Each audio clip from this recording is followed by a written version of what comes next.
Hello everyone, Nev here, and today I am doing a walkthrough of the Midnight Magic tarot deck, a tarot deck of mushrooms, and this is by Sarah Richard, and the publishing company looks like Adams Media, which is not a one that I have heard of before. Let's see if it will focus. There we go. Yeah, Adams Media. I've never heard of them before. But yeah. All right. So yeah, so I got this for my birthday, and this is from my brother-in-law and sister-in-law. Yeah, I'm really excited. We have mushroom decks, or I'm sorry. I had a few mushroom decks on my list, but I think this was actually the only one I put on my actual Amazon wish list, and that's because this deck is mass market, so it's pretty easy to get. It's just available on Amazon. There's another mushroom deck that I have kind of on my own little private personal list, and that's a mass market one. Or I mean, not mass market. That's an independent one. I think it's called something like the Fungus Tarot or something like that. If I remember during editing, I might put it up on the screen. But yeah, so I like that one too. It's like an RWS clone, but with mushrooms. So, I mean, pretty cool. This one is a bit different, and I do apologize that it's totally out of order here because I have been using this deck. So, I don't know if I'm going to go through and reorganize this. I think I'll just, we'll just walk through the deck as is right now, and I'll just keep talking. Yeah, so, oh, and here's the backs. Very interesting.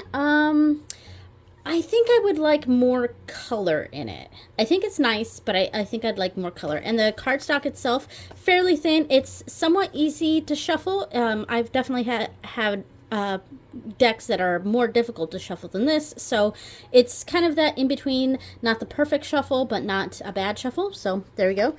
Yeah, so this one is very different than the Fungus Tarot or whatever it's called. I don't remember the name.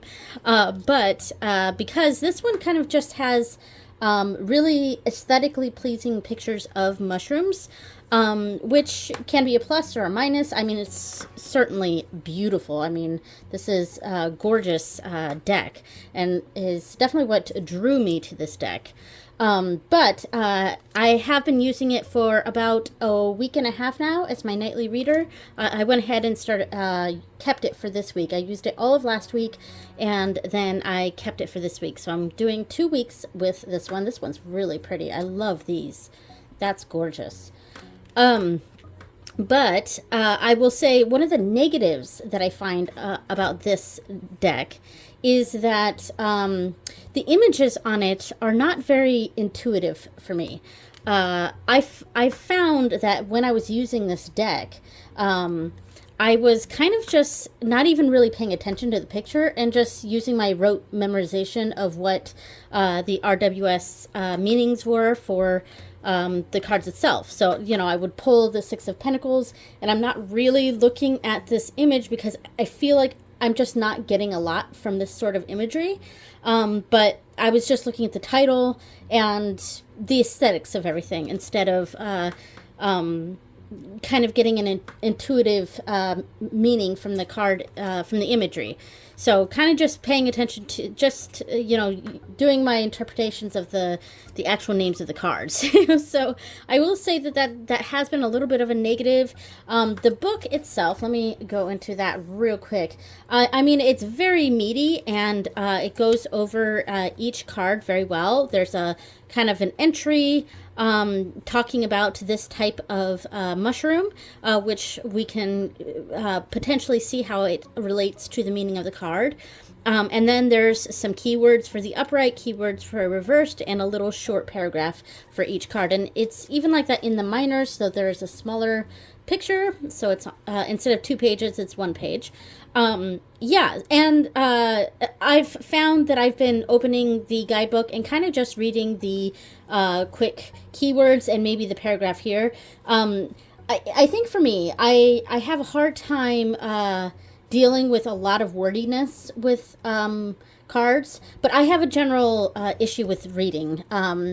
So I don't know if it's like a learning disability or something, but I have some sort of probably ADHD, something like that. That's makes it a little difficult for me to read large texts. So keywords are something that really helps me. I am glad that there aren't keywords on the cards themselves, because I find sometimes that trips me up. I mean, it has the name of the fungus or the mushroom, plus the scientific name, I think. I'm not wearing my glasses, but yes, I think that's the scientific name there. And then, of course, the name of the card. Really aesthetically pleasing. But I would say that as of right now, just using this for a week and a half, this is definitely a deck that if I want to glean more from the imagery, it's a deck that I would have to study. This is a really cool picture. Now this, oops, I dropped the card. But this one has like what looks like gems in it, which I could add to my meaning, or like my interpretation of Pentacles suit. So I actually really like this card. That's really nice. This one kind of looks like lips. I don't know if I'm just seeing that, but it does kind of look like lips. So maybe there are some intuitive hits I could get from some of these cards, but a lot of them are very just, I don't know. I mean, we do see like a frog here coming out of the water. There's some of these cards are incorporating some of the original RWS imagery into the card, but in general, it is just pictures of mushrooms. So I am finding it a little difficult. I mean, this one has that typical heart shape with the things going through it. But I am finding it a little bit difficult to get intuitive hits from this just based on the imagery itself.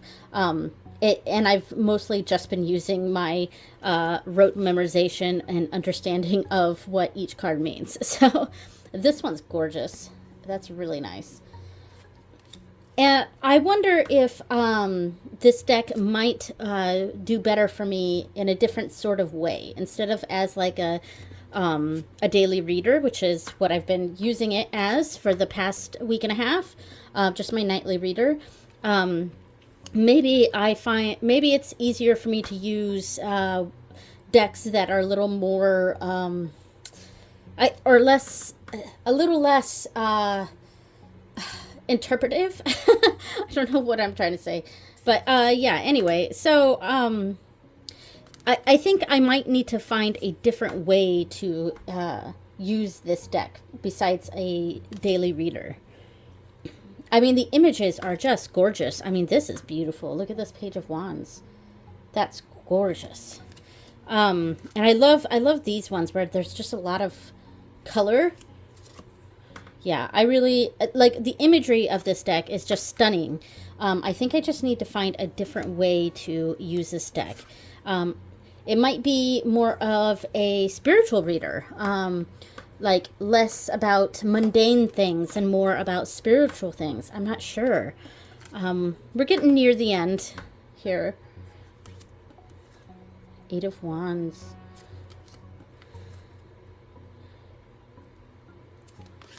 This is a cool card, and it is reminiscent of the Ace of Cups with that overflowing cup. So I do get some of that here. But I think what confuses me with this is that there are a lot of little cups. Instead of one big cup with splashing out liquid or water, whatever this is, there's a lot of little cups, which is something you could interpret from there. But I think it's a little confusing because it's the Ace of Cups, and there are several cups in the card. But I don't know. Knight of Wands, very nice. Ooh, this one's pretty. This is a nice Emperor card. The Emperor is not usually a popular card. It's not necessarily one of my favorites either, but some decks really nail it with a nice Emperor image, and I think this one does a very good job at that. I like that. Very nice. And this is Empress, so they happen to be right next to each other in my deck here. Emperor and Empress. I do like it when, the connecting cards connect. Like the Emperor and the Empress, or the Lovers and the Devil. Yeah, that's interesting.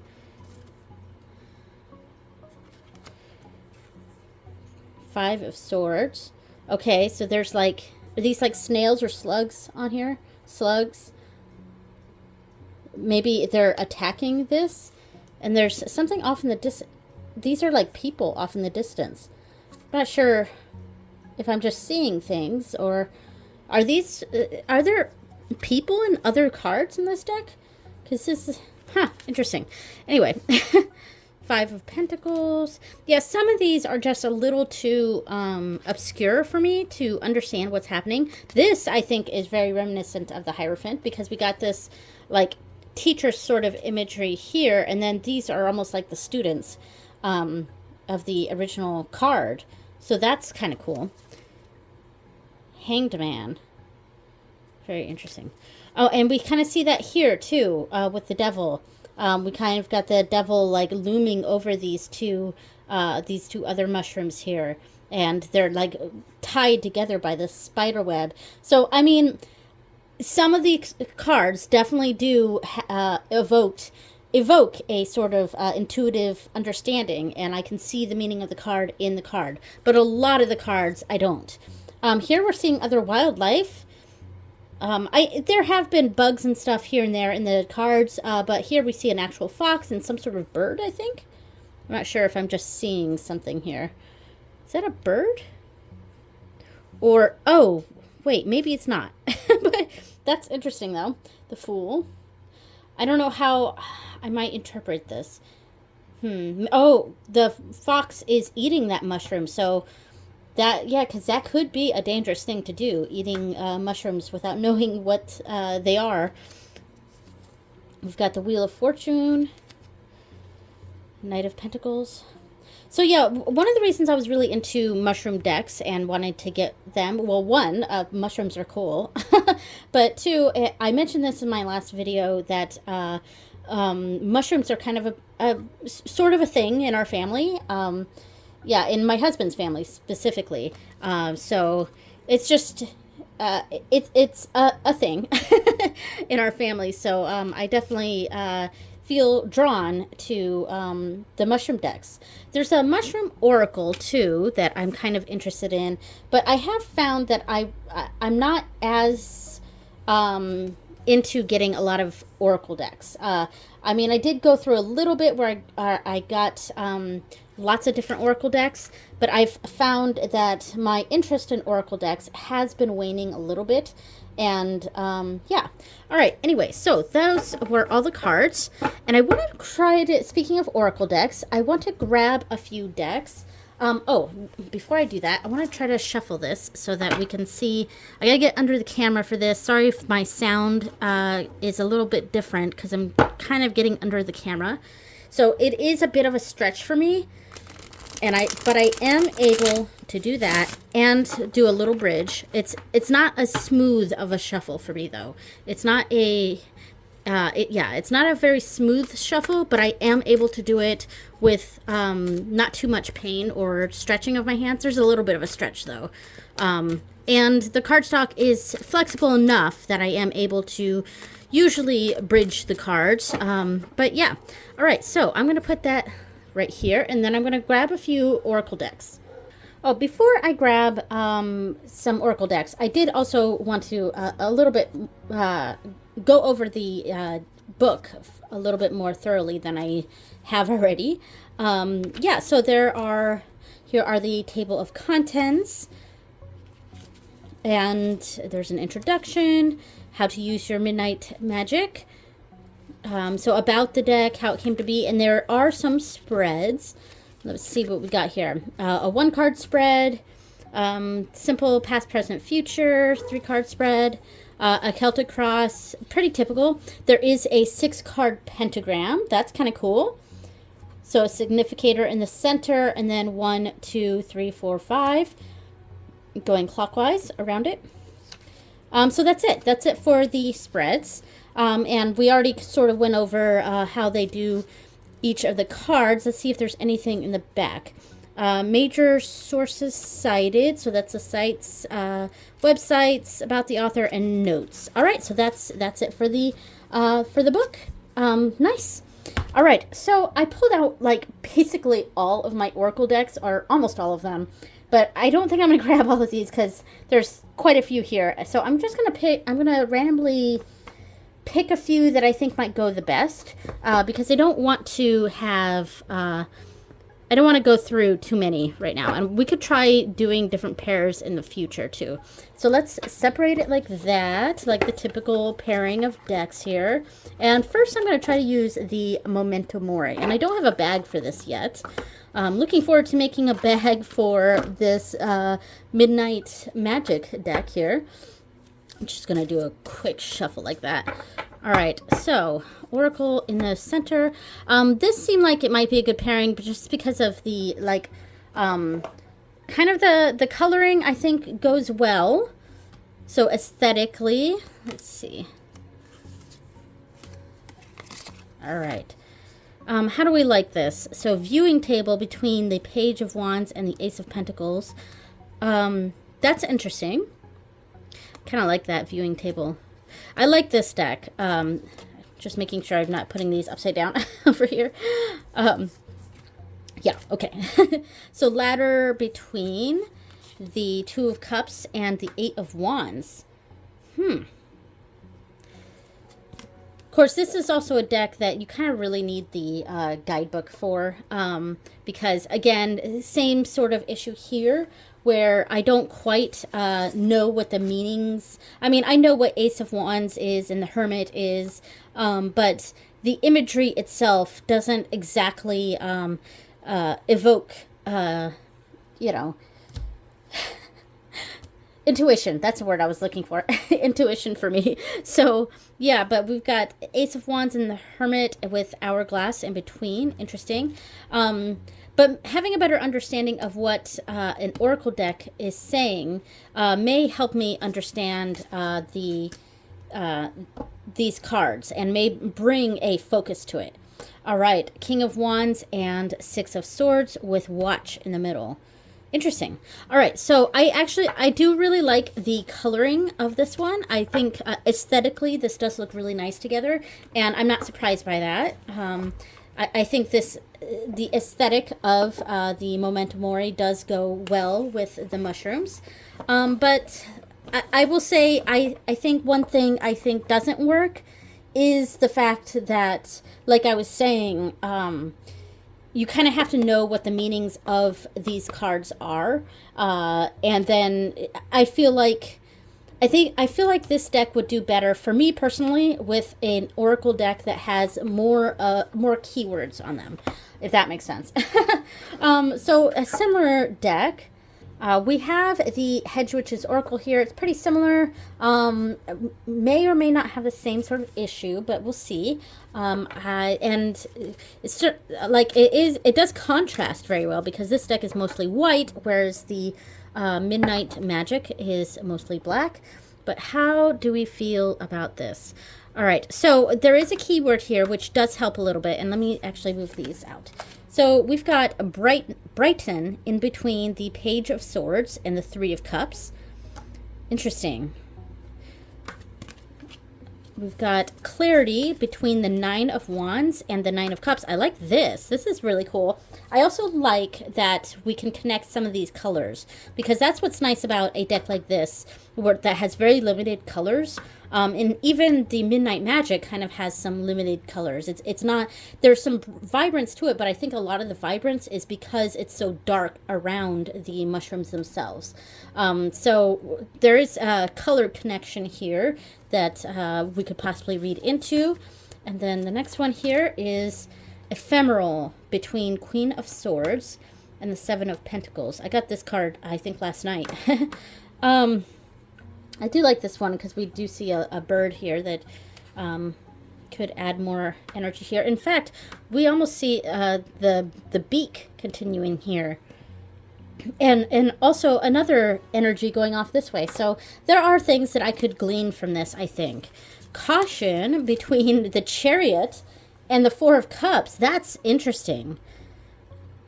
Like, Again, I'm kind of just reading my interpretations are just because I know what these cards mean, instead of understanding what's happening in the picture.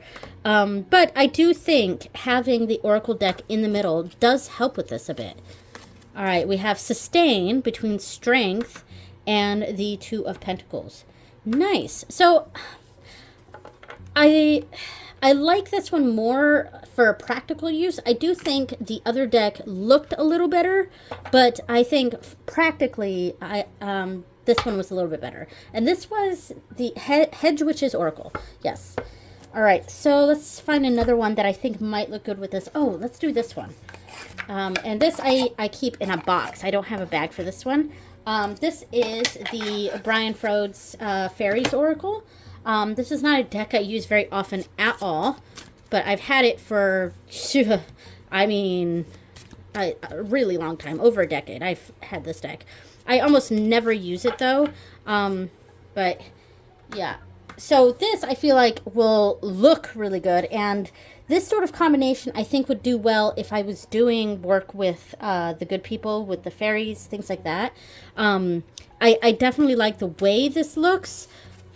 Ooh, look at the blues coming through. But, I mean, this does have the same sort of issues that the Memento Mori had, where you kind of have to know what the cards mean. So, I think this combination would be really good for very specific work. Very specific fairy-type work. But I don't know how I feel about it regularly. That's cool. Yeah, because I don't really get a lot of the meaning from this, because I don't quite, even though I've had this deck for well over a decade, I don't know, I never did a full deep dive of it. I've always just sort of pulled it out here or there and just read the guidebook. So, yeah, I think that's, both of these need a study. And, so, while I really, really like, I like this one between these two. I really like this aesthetically and thematically. As of right now, I don't know how it would work practically. So, all right, that's the Fairies Oracle. Let me see. Let's do... Maybe we can go into a different direction. And this is a deck that I got in one of my Witch's Moon boxes. So the bag for it just came with the deck. This is the Bifrost Tarot, or I mean, not Tarot, Oracle. And it's a Norse-themed deck. So I almost never use it because I don't really do Norse. My path is not a Norse path. But I thought maybe this could look nice together. In fact, let me take a chunk of this off because it's... There we go. All right. A big chunk off. All right. So we've got Frosty. But, oh, I like that there are keywords here. That helps. So Death and the Four of Pentacles with Frosty, Mindfulness, Lightness, Impermanence. Impermanence. Both of these, that's the keyword that I feel like fits with both of these. All right, so Tyr with Conflict, Counsel, Justice, in between Justice and Judgment. Wow. This, like, totally turned out. I was not expecting this. Like, I just kind of grabbed this on a whim. And I don't know how I feel about this deck because I've said before that deity decks are a bit different for me. Because I don't like to utilize deities unless I am working with that deity or understanding who they are, and I'm forming a relationship with them. So, you know, it's a little bit like about using this deck. But I do like the I like the keywords on it, and I don't mind reading about Norse mythology. It's just, I don't know, it's not a practical deck for me because it just doesn't quite fit my my path. But I am really liking it with this deck, even aesthetically, because it's so opposite. I mean, this has no colors, just black and white. but with most of it being white, and it contrasts well with the black. And then the keywords are actually very helpful here. We got 7 of Swords and 10 of Wands, with Odin in the middle. Yeah, I feel like there's a lot of like perseverance going on here, and a perseverance in knowledge, because we've got omniscience, wisdom, poetry, language. Very cool. I like this a lot. All right, yeah. Okay, so let's see what other deck I could use with this. So I have 3 more ideas, but I'm only going to pick one of them. We have the Urban Crow Tarot, which I think could go quite well. We have the Green Glyphs Oracle, which also I think might look nice, though it will be smaller because it is a small, they're small size cards, so it would be smaller. Or I might go with this one just because this does not get used very often, and this is called the Woven Wisdom Oracle. And yeah, let's see, I just kind of want to check this out real quick. This does not get talked about very much online, but let's see, the pole star, and it does have keywords down at the bottom, which could help, and it does sort of lend to that potential fairy sort of energy. It's very similar to the Brian Froud Fairies Oracle. There are deities in this from a sort of mixed pantheon. Yeah, I'm not sure how I feel about it. I think let me just shuffle this, and we'll try it in the middle here. And we'll go with this one, mostly because I don't think this deck gets talked about very often. Ooh, I'm shuffling it backwards because there's quite a bend in it, and I just want to kind of shuffle backwards to help work out that bend there. Ooh. So there we go. And I'll just do a little overhand shuffle here, and we'll see how I like this. All right, so let me move these decks out of the way. So this is the Woven Wisdom Oracle with the Midnight Mushroom deck. I do still want to try the other 2 decks, just not in this video, I think. So we have the Protector between Queen of Wands and the Hierophant. So compassionate, resolute, fair, seek justice. So it's, each card does have several keywords on them, which can be helpful. So I'm trying to decide how I feel about this. Let's see. Lilith, sovereignty, independence, misgivings, defiance of authority. In between the 8 of Cups and the Hangman. That's interesting. A defiance of authority or a misgivings. Independence. I could see that connecting with the 8 of Cups here. So I think the keywords are nice. I'm just not 100% on the imagery. So Freya, true wealth, confidence and ambition, work creatively within rules between the 5 of Swords and the Knight of Swords. Interesting. The Knight of Swords is very, rushing sort of energy, and the 5 of Swords is like major conflict. So there's like a lot of disruptive energy going on right here, whereas the middle card just says work creatively within the rules. So like not stifling this energy here, but at the same time reining it in. So I can see that. I like that. Another deity, Hecate, guidance through darkness, torchbearer, service between the 5 of Pentacles and the Devil. Interesting. I do like these keywords with this. Another deity. Let's see if we can move to a different... this is not a deity. So, foresight. Break cycles, analyze cause and effect between the 3 of Wands, kind of that searching out, embarking energy, and the Fool. So, cause and effect. Analyze. Yeah, there's... Okay, I can see that. Interesting. Oh, here's a mushroom. So, hidden home, care for your roots, private process between the Page of Cups and Wheel of Fortune. Fascinating. And one more, let's see. We've got avoidance, procrastination, necessary action, festering beliefs between the Eight of Swords and the Four of Wands. Interesting. All right, so I'm not sure how I feel about that one. Yeah, I went with that one because I went with this one because, one, it doesn't get a lot of attention online, not in the YouTube community, I don't think.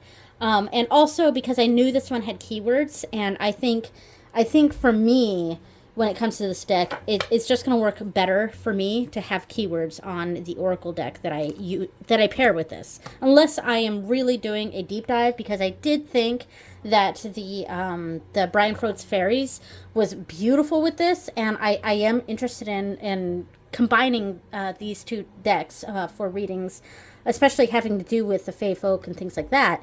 But that does require more study.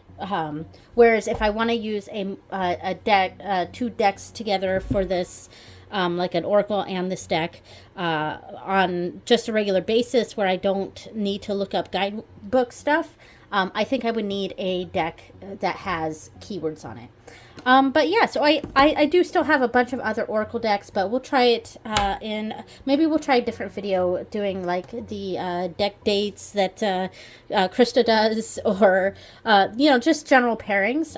Yeah, all right, so that is the Midnight Magic Oracle Midnight Magic Tarot, and that is it. So thank you so much for watching, everyone, and I will see you next time. Bye.